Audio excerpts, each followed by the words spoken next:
আসসালামু আলাইকুম এভরিওয়ান। আশা করি সবাই ভালো আছেন। আমি আলহামদুলিল্লাহ অনেক ভালো আছি।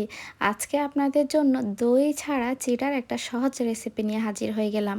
যেটা কিনা আপনারা ইফতার এবং সেহরিতে খুব সহজেই খেতে পারবেন। চলুন দেখে নেওয়া যাক তার জন্য আমাদের কি কি লাগছে। তো প্রথমে আমি একটা চুলায় পাতিল বসিয়ে দিয়েছি। তার মধ্যে আমি দিয়ে দিব ১ লিটার লিকুইড মিল্ক।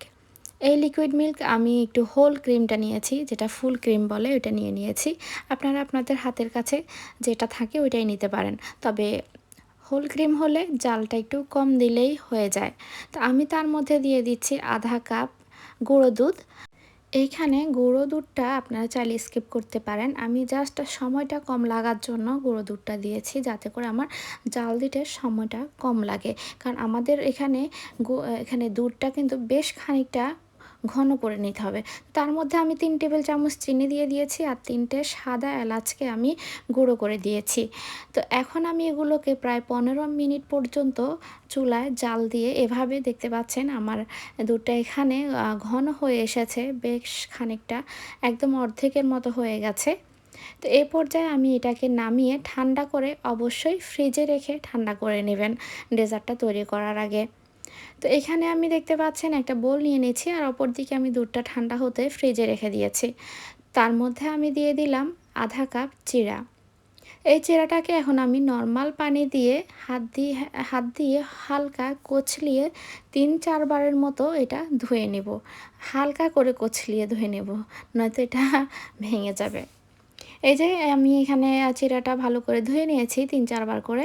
এখন আমি সামান্য একটু পানি দিয়ে এটাকে জাস্ট ১০ থেকে ১৫ মিনিট এভাবে রেখে দেবো। এই যে দেখতে পাচ্ছেন পানিটা কিন্তু আমি বেশি দিইনি। জাস্ট গায়ে গায়ে করে চিড়াটা যাতে করে একটু নরম হয়ে আসে। তো ১৫ মিনিট পরে দেখতে পাচ্ছেন এখানে চিড়াটা পানিটা চুষে নিয়েছে। এই ভিজিয়ে রাখার ফলে কিন্তু আমরা যখন ডেজার্টটা তৈরি করব, দুধটা যখন আমরা দিব তখন কিন্তু দুধটা টেনে শুকিয়ে যাবে না। এটা আমরা যেভাবে দিব এটা মাখা মাখা দুধটা থাকবে।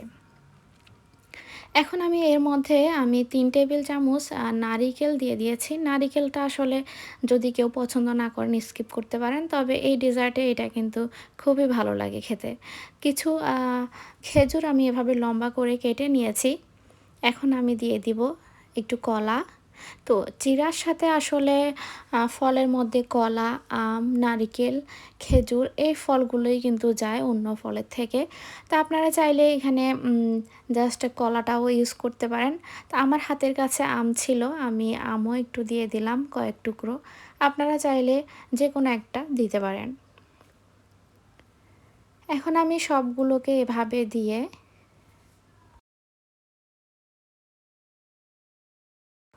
তারপর ফ্রিজ থেকে নামিয়ে ঠান্ডা করা দুধটা আমি এখানে দিয়ে দিব।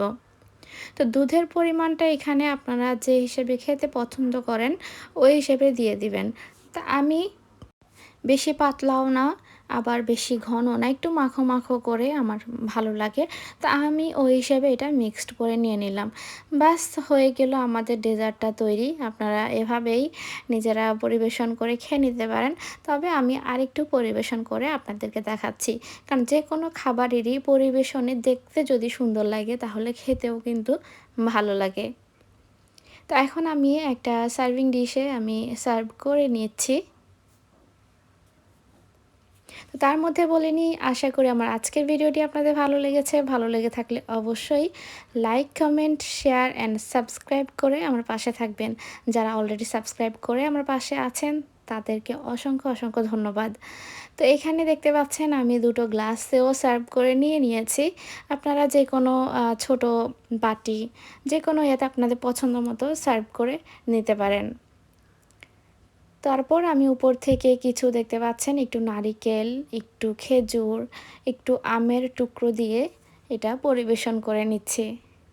পরিবেশনটা আসলে যার যার পছন্দ মতো যে যেভাবে পছন্দ করেন একটু সুন্দর করে পরিবেশন করলে কিন্তু দেখতেও ভালো লাগে, খেতেও ভালো লাগে।